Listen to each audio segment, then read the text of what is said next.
All right, lesson 58, reviewing lessons 36 through 40. These were my favorite when we did our first run through. So, my holiness envelops everything I see. My holiness blesses the world. I'm just making her laugh. There is nothing my holiness cannot do. I'm sorry. Okay. My holiness is my salvation. And I am blessed as a son of God. So I did work with these lessons throughout the day. They came in handy. I had a few circumstances where, it would just have been easy for me to go into like an old pattern of getting upset, but I didn't really. And I went to like two stores that I don't usually like going to. One is Marshall's, and I haven't always enjoyed it because it just feels chock full of stuff, and I feel like the stuff is attacking me somehow, like so overstimulating. But I just felt like I was doing my best to be out in the world in a state of holiness. And for me, the whole time reading these first time through was really, like I said, I felt like I was being called home to the royal kingdom where it was like, oh, Angela, please take up your throne. Oh, okay. And so that's interesting because it can feel like it's hard to assume that position. Like it just feels like a jump. So there's still something for me to work with there because it doesn't feel natural. Like the idea feels amazing, but it just doesn't always feel natural that how do I like elevate myself into holiness? It's just that I did let this idea come to mind. I did think of blessing everything. So I just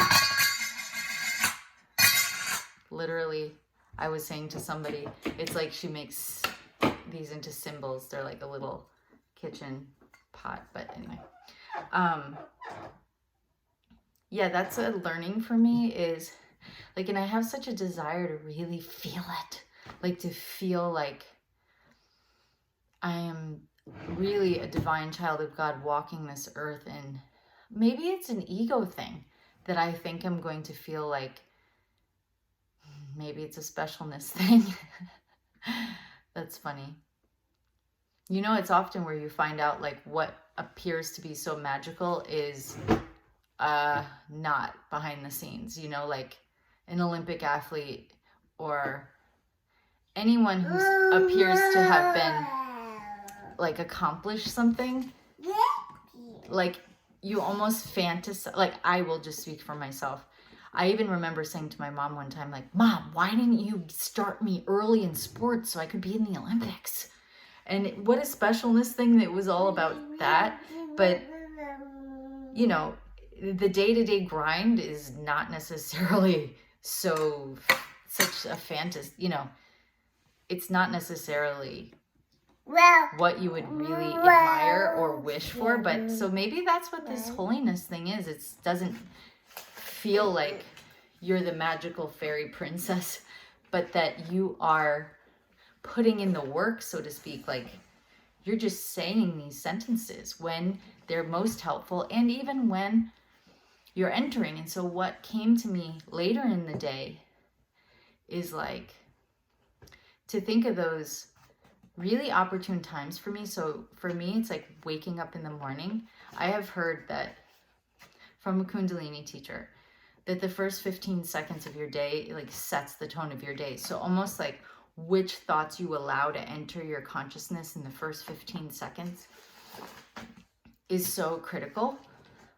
And not that you can't forgive anything that comes in that's not truly helpful, but just that, you know, we become these masters and it's like, ooh, first thoughts of the day, we are choosing them. And then other times that occurred to me are like, when I see my husband has pulled in the driveway, it's like, I just want to say one so that my whole tone is really set.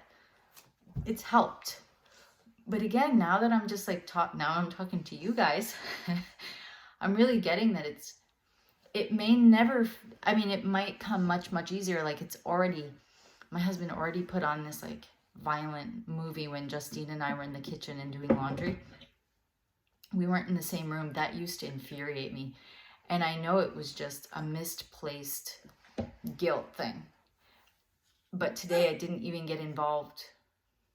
I even said kind of very calmly at one point, like, oh, do you mind turning that down? So calmly. I really didn't even feel upset.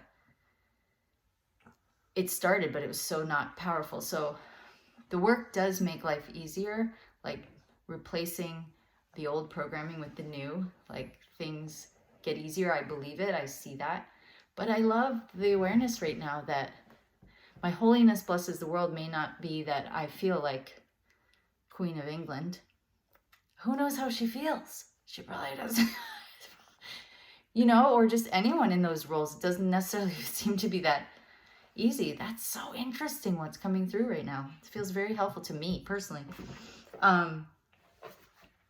So yeah, I love the commitment to bless.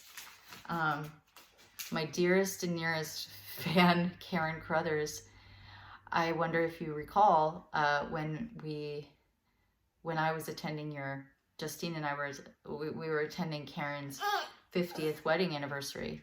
We took the ferry over, Justine and I, and Karen met us at the ferry. What do you call it? The dock.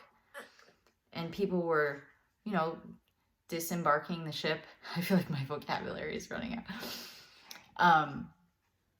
And a mother and son, as they were getting off, the mother was just really yelling at the son in a way that felt so humiliating, or just, she basically said, you're ruining everything. You're ruining everybody's time. Apparently they hadn't even got to Block Island, is where we were.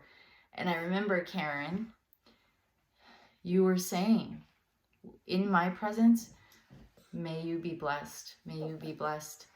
And the mother was screaming at the child, and he might have been 8 or something. And the child said, you're being a mean mommy. And I was kind of like, yeah.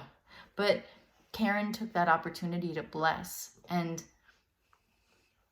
that's a newer experience for me, to bless. Because I had 2 situations where in past years that I've shared in my community where I feel like I witnessed domestic violence. And one, I lived above a couple that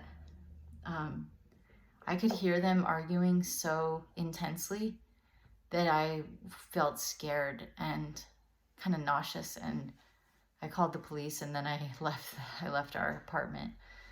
And I didn't move into blessing because I was scared. And I had another situation, I just saw people shouting and spitting at each other, and actually that one just made me feel angry. But it was very interesting. And so the other lessons from yesterday about like how we could see a different world. Like, I just feel like we're still getting anything in our world that we don't like is still part of our clearing and purification. And it's for us to go into blessing. And so I wasn't ready then. That wasn't my knee-jerk reaction. So I'm really grateful for these holiness lessons to become a knee-jerk reaction to assume my holiness and to actually just assume the responsibility of blessing everything and everyone. And it's coming in handy because, you know, Justine has watched some TV now, and her husband, she got married. You got married. She's not laughing at all. She wants to plug my phone into the charger. No, my husband, he is a meat eater. I don't eat that much meat. And then it's like, I didn't want her to eat any. So anyway, some things are happening that I want to get upset about, but now I'm blessing everything. Okay, we're coming to the end because she's ready to plug me in. She's so sleepy. So keep blessing. Get in your holiness costume and go around and bless everything. You're doing awesome, right? Rocking it. When we say peace sign, peace. She's trying. Okay, you can say bye. You can press the red button. Not today. You want to do it?